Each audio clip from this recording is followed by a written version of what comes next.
Personally এটা মনে করি, গভর্নমেন্ট যারা সার্ভিস করে গভর্নমেন্টে বা গভর্নমেন্ট জব যারা করে, সেখানে যোগ্য অযোগ্য দুই ধরনেরই মানুষ থাকে।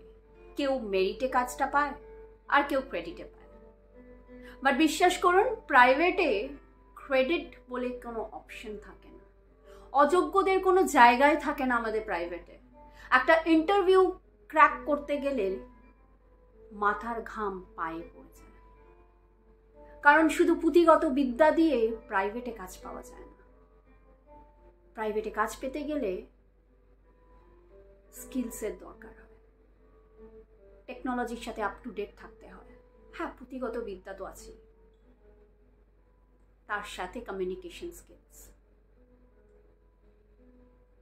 কিন্তু দেখুন, দুঃখের বিষয়, এই মানুষগুলোর পাশে কেউ এসে দাঁড়ায় না, কেউ আওয়াজ তোলে না। উত্তরটা কি সত্যি জানা আছে? কেন? যদি জানা থাকে একটু বলবেন প্লিজ।